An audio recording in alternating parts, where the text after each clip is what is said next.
like, have you done like homesteader life? Like solar panels, water catchment, they walk around like that? Is that? I don't know. I don't. Yeah. It's like, yes, no, we have no. There's my lumberjack in the background. Yeah. No, we like the thing is the summer, our life is just crazy. And we've just learned to roll with it. And so this summer we had like July where we didn't go anywhere, but June was filled with having to go to commitments and driving to places. So July was good. And Kyle got a tractor. And so he has been like mowing. I do see a tan. I do see like a rather like luscious tan on Kyle. Oh yeah. Farmer's tan AF. Is this a direct correlation to the tractor though? Oh no. No, we were just in Dallas and it was really hot. Yeah, we were. It was so hot there. I don't know. You're in the oven of Texas. Oh my God. It's a different kind of heat than Florida. It is. Oh, it's so hot. I thought I could handle it as a Floridian. I went to Texas. I'm like, it can't be any hotter than Florida. Yes, it is a different kind of hot that makes you feel like you're going to pass out. Yeah, man. Yeah. But okay, so but you know where you're at in New Mexico, you have weather changing, right? Oh yeah, it's already like getting down the mid to low 30s at night here. What? Yeah. And we don't have our electricity hooked up yet, and so we're running off of solar on the bus. And the front mini split is acting up, and like we're like, Blue Betty, we just need you to keep it through for another few weeks. Okay, last till the end of September. Yeah, so we have to get really cozy at night to snuggle, and so we don't drain up all the batteries. It's like you're camping, you know. Really? Well, yeah, but like, okay, but how long have you been in a fixed location now? Tell us about the shift. And I know that we're here to talk about Vid Summit, but we got to get the life update from being crazy Bethunes. Like, let's go. So like, crazy life. So you guys have been planted now. How long? So we ended up about 4 months. So the bus has been on our property for about 4 months.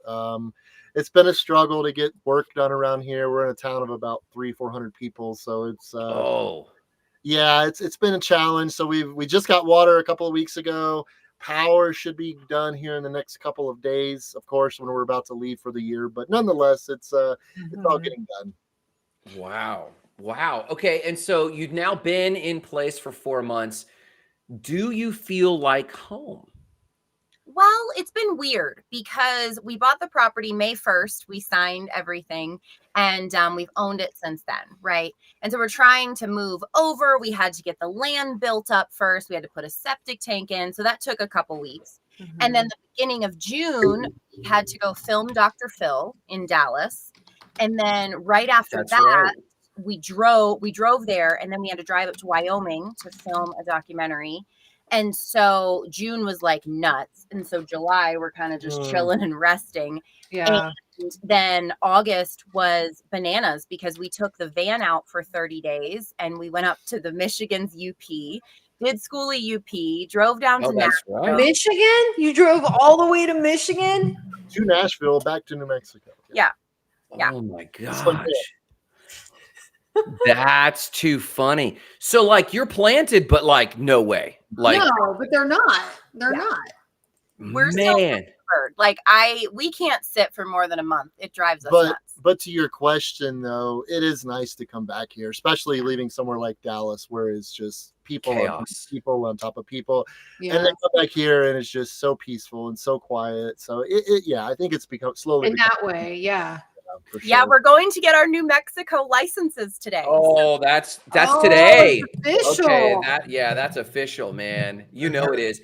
And I know what you're talking about, Kyle. Like, I have family in Dallas, and every time we go, I'm like, I know that this is a super highway, but it is never not a parking lot. Ever. That place ever. And so, like, I don't mind flying into Dallas, and I have, good friends in Dallas. Just the roads are just like, holy cannoli. Like, I could definitely do without that. So, okay. So let's talk a little bit about this. So you went for Vid Summit. We've even got comments in the Influencer Academy group asking like, hey, or saying, confirming if you can go, you got to go. Yeah. Is this your first Vid Summit? First, we'll ask that. It is. Okay. Yeah. And then like, give us the high points. What made you go and what did you take away? Yeah. Well, I mean, I guess if you don't know, Vid Summit is a creator conference put on by a guy named Daryl Eves. He's been in the YouTube game for many, many, many years. His claim to fame is getting Mr. Beast kind of set off. So Mr. Beast or Jimmy Donaldson owns part of Vid Summit. He was supposed to be there, but he's recording what they call a new show he's putting out called Beast Wars or Beast Games. Beast Games. Yes. I think Amazon picked it up, so he wasn't able to make it. But essentially, it's from creators from all over the world. They have some of the biggest names in the business that speak. So, I mean, it's just basically 2 days jam-packed with workshops and keynote speakers. And honestly, for us, probably the most beneficial part was networking with, creators literally from every part of the world. Really? Okay. And did you meet people that you had been watching for a while, or what was the story there? I felt so old, y'all. Like, No. obviously, like, I look a little different than the other patrons going, but like, I didn't know anybody because like I'm not on my phone a lot anymore. I don't watch TV a lot these days. And so I didn't recognize anyone. So the cool part about that is like I had no expectations of who I was going to meet.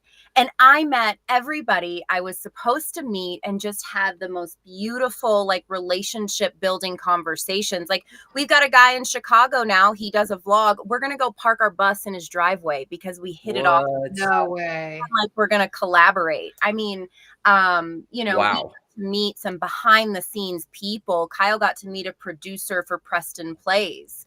You got to meet Hope. Yeah, I got to meet Hope from Hope Scope. And get to her, she was great. She was awesome. She was wonderful. And she pivoted channels too. That was kind of her message, right? Like changing, like you guys changed your channel, you changed your message and your focus, and she did something similar. Yeah, she kind of went through her whole journey and like where she started. She had like really quick out of the gate success, and then it kind of plateaued, and then she faced burnout, and she's like, "What the heck am I even doing?" And then she's a very intelligent girl. Like she kind of showed her process of going from that to almost 6 million subs now and million views per video. So, but my favorite thing about her is she knows her audience that views her to a T. Like she asks questions of her audience. She pays attention to the things that they're saying. She really connects with them on a deep level of knowing and understanding who is watching her. So that was a big thing. Yeah. And did she give any tips on that or insight into like how to connect like that? Yeah, like going into your comments and seeing what your people are saying. And then when you're meeting fans in person or you're meeting, like we call them family in person, ask them questions, don't just talk about yourself. Ask them, oh, why do you watch? Where did you find me? What is the most interesting thing about my videos to you? Yes. Yeah, she even has a name for her. What do you say? Like an avatar? Yeah, she calls her Emma. Her ideal subscriber is named Emma. Interesting. I've done this in marketing activities in general. Like, you name them, you what's their background, what do they spend their weekends doing? But honestly, we've never done it for ourselves. No. Did you guys practice that? Did you try to do that for Being Bethunes? Oh, we've talked about it a lot. And that's what we're, some of the practice we're putting into, to habit now is trying to figure these things out. For her, it's very cut and dry. She's like 22-ish girl, college girl, either in college or about to get out of college, into fashion, yada, yada, yada. So, I mean, we're not there yet, but I mean, it's definitely something we're trying to figure out for sure. What resistances come up when you think about everyone I talk to that tries to niche down or focus on an avatar? There's these different varieties of like, oh, I can't because, or I don't want to exclude thus and so. Like, do you have any of those resistances that pop up? Well, I think it's a generalization, right? There's always going to be outliers in your audience, and you're always going to appeal to people you never would have thought you would have appealed to. I think for her, that's just a generalization to get an idea of what videos and what content she needs to create because she had different things around the circle, right? Of things that they like, Starbucks, Ugg, Yeah. Outer Banks, the TV show, so just general things that other people would find interesting too. There's a couple comments in here, Grant. Oh, hit us. What do we got? Let's go. I'm pulling them up. Sorry. Jarrett said creating content off comments has led to the most viral content to date for him. Yep. And then Florida Bushman said best part of Vid Summit is the hallways. And so I'm just going to assume that's when everybody gets out of the sessions and they're talking and walking around, or what? Do you know who I met in the hallway? Who? I met Grant's sister-in-law. Oh, brother-in-law. My brother-in-law. Yeah. Yes. We're just talking. Do you know Grant Nadu? Oh, yeah, I do. And then wait, no, that's not an opening line, right? Like, we knew another RVer, and then they went and followed our page, and they saw that we were connected. Oh my God! God! Like, how do you know Grant Nadu? We were going into a roast your thumbnail workshop, and they roasted our thumbnail. Great, but we were going there. She's like, "How do you know Grant?" I was like, "He's one of my best friends, really good friends." Yeah. Oh my God! So it was my sister-in-law. It was a female. Yes, because her Justin Tech is her husband. Justin, he does YouTube. Yeah, her husband. Yeah. That's hilarious. They live there in Dallas, and he's actually done his stuff is high production. He went to for not First Sale, Full Sale. Full Sale, and he does the whole CG and everything, and like doing his unboxings and stuff. So he's had a lot of good luck with that. And and he's reported back kind of like Florida Bushman did. There's ups and downs with Google AdSense and those sorts of things. But yeah, he's a hustler. They get after it. That's wild. So she's an I didn't even know they were into RV stuff. You guys chatted RV stuff? Well, they know another family that we know, I guess. Oh. They knew the same people. Yeah. So we knew the 6 ways of Kevin Bacon, kind of. Yeah. And what Florida Bushman's saying here, to go back to this comment real quick about hallways. I went to NFT NYC, which was like a crypto conference in New York City about, NFTs. And you paid full price, and it was all the side events, the hallways, the handshaking, the lunches. And I kind of committed walking away from there. I don't think I actually have to pay for any of this. I just need to pay for gate access, and then just to spend time with people, because that is where I've derived nearly all of my value from these events. Are either of you, Nicole, or you guys, do you have any feedback on that? Is that your experience, or like you really had a session that really stood out to you? Yeah, I like going into sessions, but I think it's a mixture for me. I mean, I heard a couple of talks that were fantastic. But yeah, meeting people, you'll walk up to, like she said, we felt old. You'll walk up to this kid and, oh, what do you do? Oh, I make YouTube videos. I just crossed 3 million subscribers. They'll say it so nonchalantly, like, oh, it's just another Saturday. So what in the world? Some of these kids, and they're so humble, and I just love that. They're pursuing a different way of life, and they're coming out of college now. They're coming out of high school and just going straight into this. Like, they're not even considering going and signing up for a freaking job somewhere. But I think the cool thing is, I love meeting the people. I'm a people person. All the sessions are available to watch later. And so for me, it's so much more important to connect. And we met a kid from Amsterdam that makes videos. And he's got over 1 million subscribers on YouTube. And just to hear his passion for what he does. And he's like, yeah, whenever you're in Amsterdam, let me know. We'll hang out. It's so much about making those connections all over the world and not just pigeonholing yourself into one niche kind of conference all the time. Yeah. You're totally right about the calling out, going to diverse conferences. Nicole and I have been hustling as speakers and panelists, and it's been like, Naomi in the private chat over here says content creators really are a community, and they are. And we've been talking more about that in like, we doing the travel conferences, but when you posted about Vid Summit, I was like, Nicole, we've got to go find like almost rando summits where there's skills being taught, but like I'm starting to wonder, not just with content creators, but in every niche, the people who have longevity, who continue to persist are the people, there's a correlation to the people who invest in being around other people learning similar skills. For And sure. so like, what other conferences are on your radar, if any? There's a guy named Sean Cannell, Think Media. He puts one on every year. Him and Gary Vee are pretty tight. So Gary Vee always speaks there. He's usually got a powerhouse lineup of people, and I would love to go see one of his. I've been watching him for years. That one, and the kids want to go to what's the one? VidCon in LA, where it's basically it's a fan base thing. Yeah, you get to meet your favorite creators. But I mean, I think it would still be kind of cool to check out. But well, and even so, like, we're doing something with the channel Switch It Up. They're doing this United Rally 2025, and it's for anybody that wants to come camp. But it's more of a kind of get together, really share ideas, be in the same space. I think you never know what you don't know until you go to places to learn it. I mean, some of the most unexpected things I have found in some really crazy places. And so for me, my rule is when I go somewhere, I take what feels aligned to me and I leave what doesn't. I don't have to do all the things they're teaching. I don't have to do everything the same way that they say I should. I should do things that feel right to me and leave the things that don't. Oh yeah, no, that's good. I mean, to your point about leaving things, and for those who don't do the conferences and might watch this later, it's easy to go to a conference and get sucked in, like, because there's so much energy.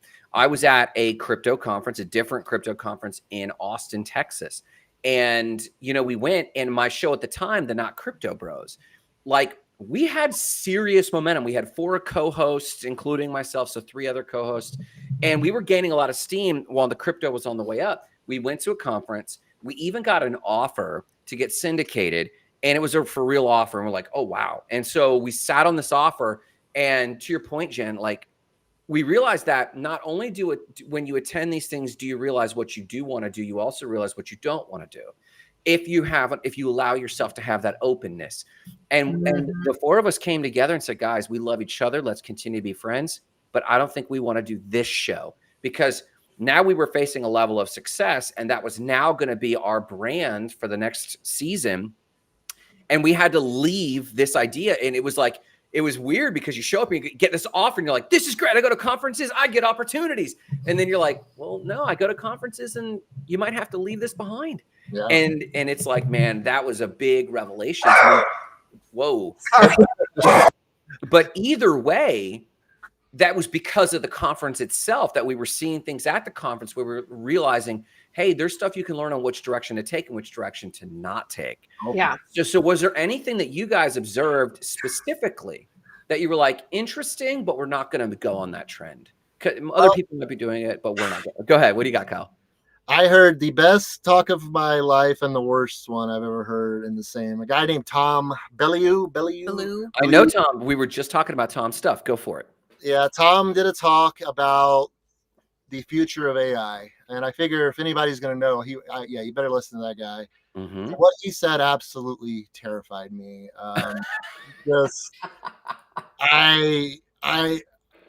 I love AI. It has its place in my world, but not what he was talking about. I was sick to my stomach after I left that talk. Great speaker. Yeah. But he played this video, and I don't know if any of you have seen it. It's called The Redneck Harry Potter. Yes. And this video is 100% AI. There is no cameras. There is no film set. There is no actors. It is 100% computer generated. Yes. And so what he's saying is there's going to be a divide. There's going to be and I'm sure you all can tell which side I'm going to be on.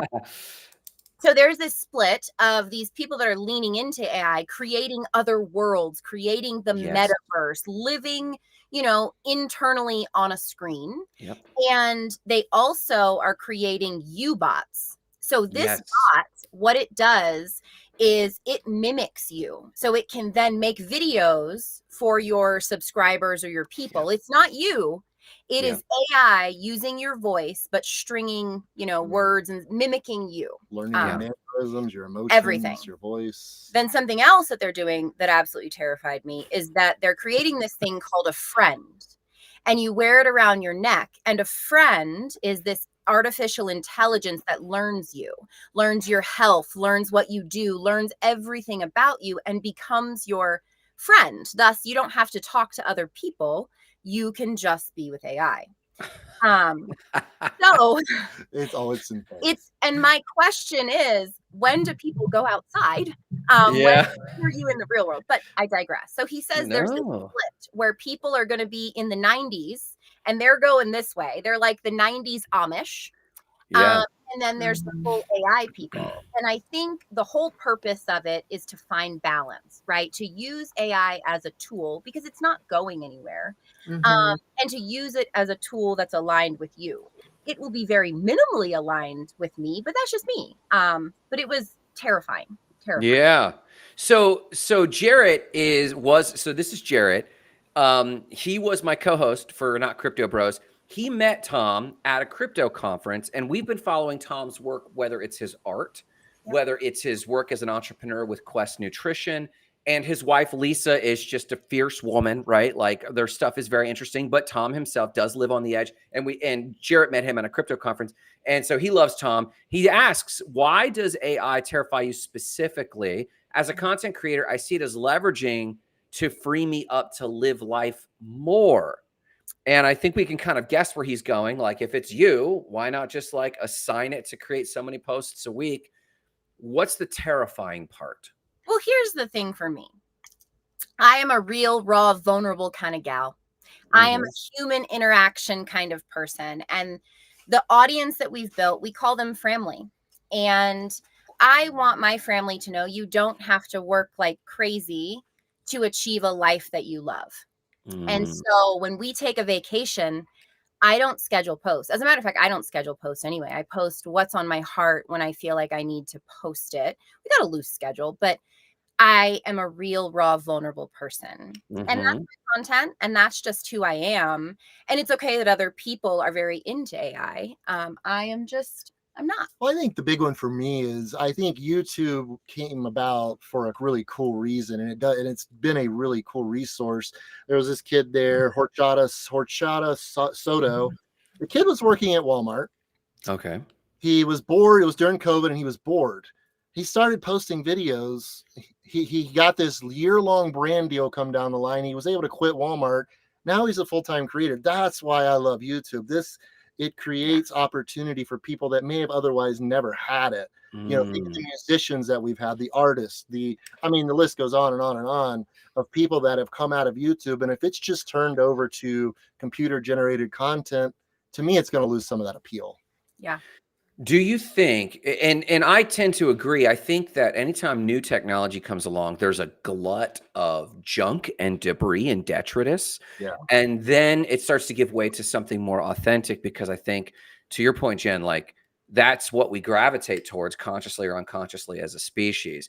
And, my response to Jarrett would be, for me, it doesn't, like, technology never terrifies me except for the unwitting. For people who are not self-aware, they can get sucked in and see some sort of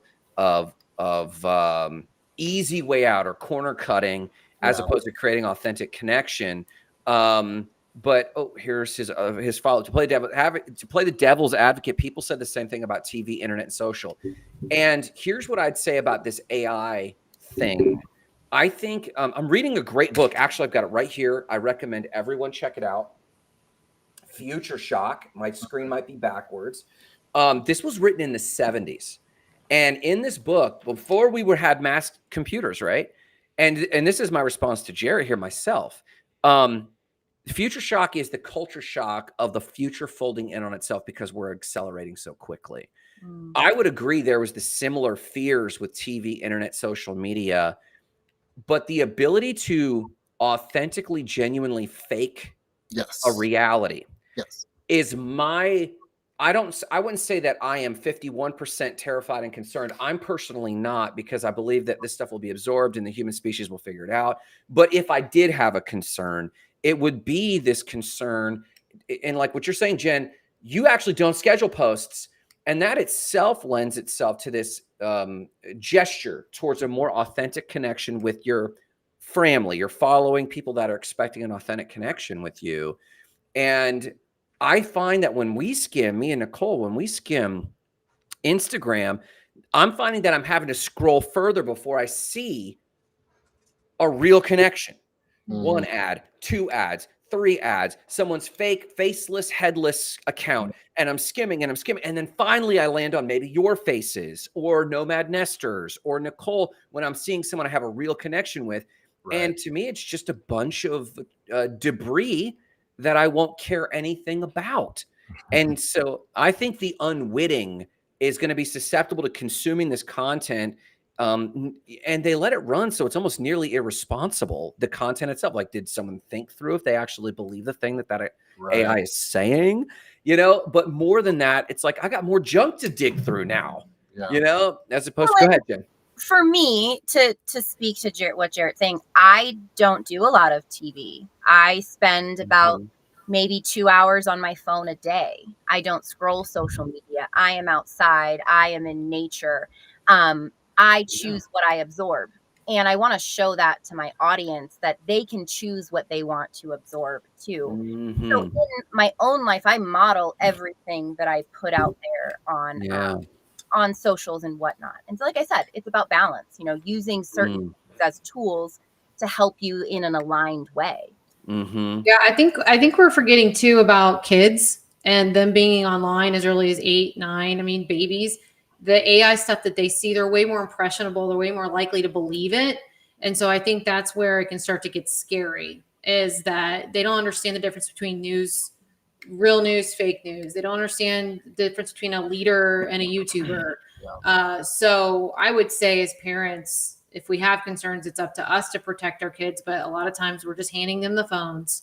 We don't really know how to put security guards on there. And so what they're subjected to starts to, you know, a lot of it's going to be AI. And I don't know if they're going to know the difference between reality and AI because they grow up with it. So I did an experiment with blue light glasses with our son. And so we've been traveling a bunch, and it's just easier to let them play on the phone. Yeah. Right? And so he's playing on the phone, and I need it for something after about 30 minutes. I'm like, Eli, I need the phone. He has a full-on meltdown. Like, that dopamine is ending, and he's pissed. And so I'm like, okay, I have my blue light glasses. I finished doing it on the phone, and he's like, can I have it back? I'm like, you can have it back, but you've got to wear these for 30 minutes. So I give him the phone, and he's playing the thing with the glasses on. And then I say, okay, Eli, it's an end of 30 minutes. Can you give that to me? Oh, yeah, sure, Mom. Thank you so much for letting me use your phone. What? Yeah. The blue light is a big deal. Yeah. Seriously. Yeah. That's wild. You know, can we get flaky for a minute? Is it late enough? Okay, let's get flaky real quick. So, like, I have a conspiracy side, right? And I don't let that flag fly often. I don't There's this conspiracy that I do not ascribe to myself called the breakaway civilization. And the idea is that we've had very advanced technologies throughout time. And then there's been a group that has said no more. And there's been a group that says, yes, feed me all the technologies. And the idea that these conspiracy theorists say is that what we call aliens is a segment of the human species that kept going with the tech. And the rest of us are people that hit a wall of some kind and said no more. And there is some goofy correlations. You know, they have like batteries that they have found like in the Egyptian pyramids and different things like that. Neither here nor there. In thinking about this a little while back, I was watching not the acceleration of technology, not just social media, but I think AI plus social media accelerates it at such a length that there are people that are opting out.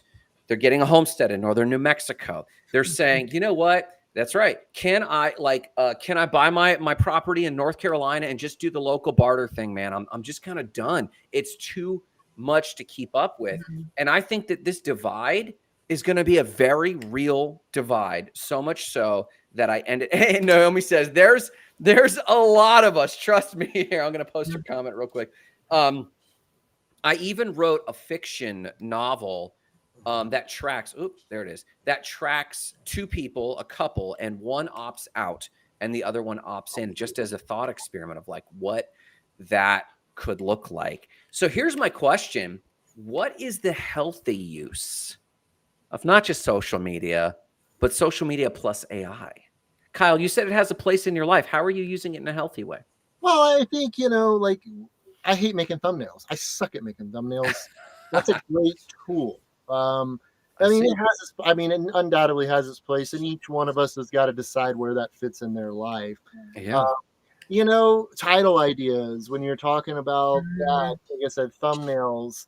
I mean, I don't know. I haven't played with it a lot. I was watching this morning, Apple released their new phone. They have Apple Intelligence now. That's their answer to AI. They don't know, it's not even out yet, but that's their answer to it. So it's good. It's everywhere we're going. It's everywhere we are. We live part of a Amish life, or we try to a little bit, but we're also very plugged into the social world, obviously. Yeah. So it's an interesting balance. I guess I don't know where I fit into all this yet. Yeah. But I guess I'll tell you how I'm trying to strike a balance with it. And Nicole's very aware of this. We, for one of our clients, we have built a content machine, and they record their own videos. They have a backlog library of something like 800 TikToks. And they said, I want to turn this into content. How do I do it? So I created this automation on a tool called make.com, which is like Zapier on crack. And it takes the video, and there's several steps, but there's I want to say 8 steps we have.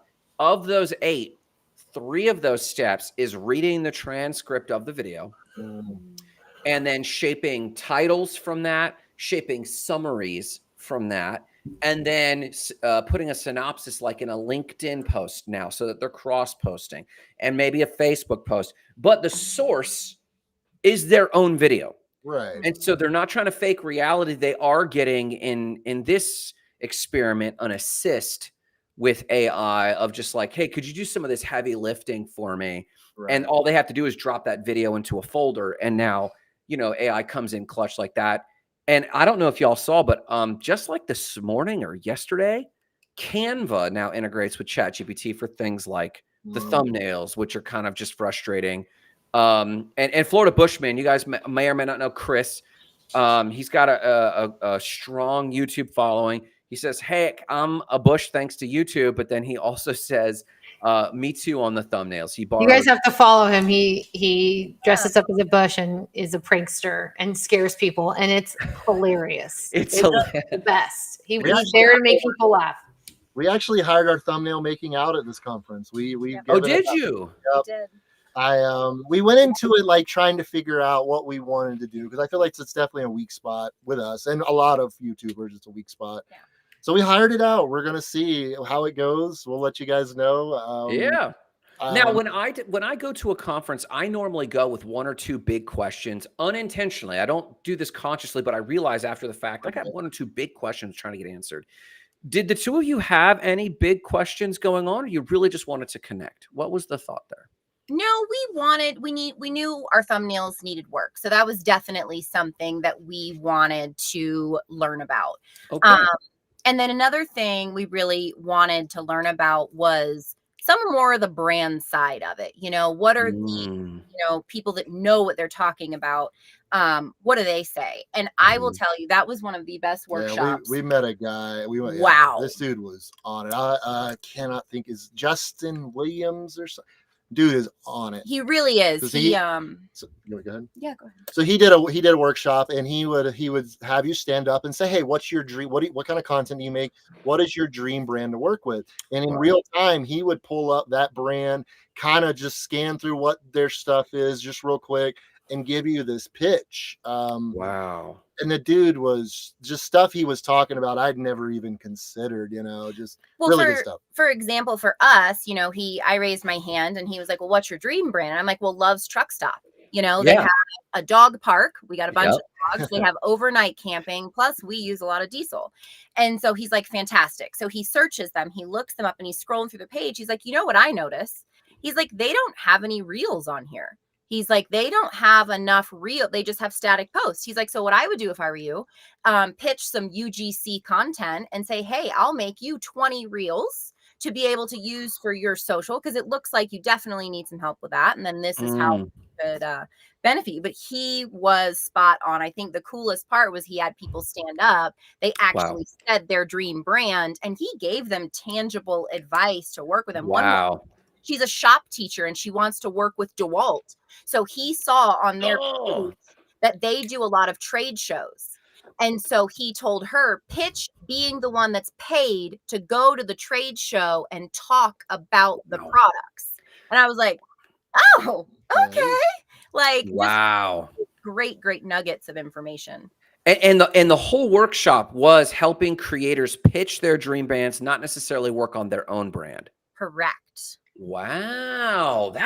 That's a brilliant idea. Nicole's making notes, I bet. She's like, okay. I mean, it's all stuff I would have said. I totally think you research and you see what their brand is lacking. I think it's awesome that he's helping people do that. So wow. Went to another workshop by Nate Black, and it was all about learning your new language. So you take your language, you take your audience's language, and you combine it to make your own language that you speak together.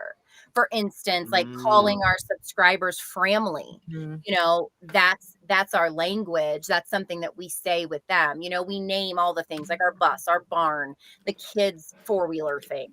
And so we name it, they have that buy-in, they're talking it too. And then we also find out what they're saying and how they word things and kind of melt the two together. I like that. Form your own communication. There's a theory with that, Grant. I know we talked about it's like corporate culture and having your own icon, your own symbol, your own internal language. Like you have a lot of that inside of State of the Spark. But it sounds like the approach this speaker had was very much a collaborative one, because to be adopted, true tribal language has to be collaborative. Like you can't just come in. This is why so many corporate mission statements, and Nicole and I, we had coffee over the weekend, I think, and we were like, mission statements. And I'm like, no, that's trash. And she was like, what do you mean? Everyone has mission statements. And we were going back and forth about it. But the idea being, no, like, what do our people say about us? And you can lead it a little bit, but you can't just say, this is the mission and you're going to love it. And it's like, no, that's not how it works, man. Like we went back through after that workshop. So I'm like, okay, let me go look into the comments and see what people are saying. And the majority of them, they look to us as their friends. They look to us as their family, where we invite them in and we share our lives with them. The majority of our family members are single. They're older. They could be widowed, or, you know, their husbands may not pay enough attention to them. And so they're looking for that. Their kids have left. And so that's what our people want. Our people want a place to belong with friends.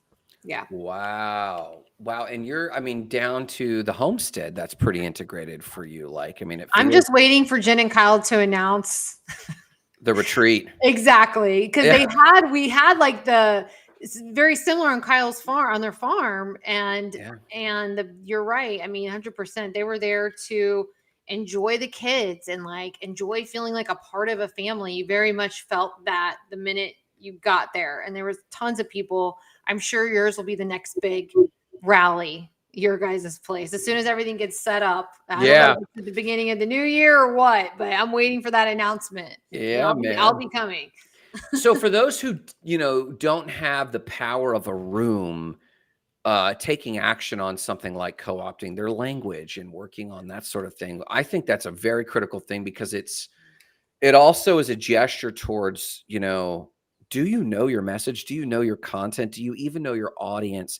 And I'm thinking of the hundreds of thousands of creators that are just like, I can't get my channel off the ground. I'm not resonating.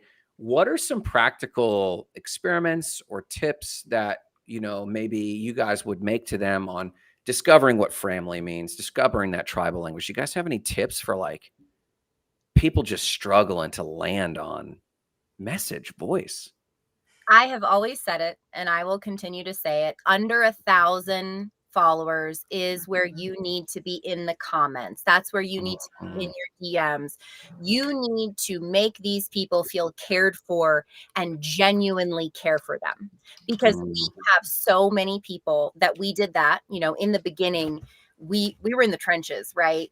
And they still follow us today. They're still family today. So that's the best way to get to know your people, is get in the comments and converse with them, learn about them.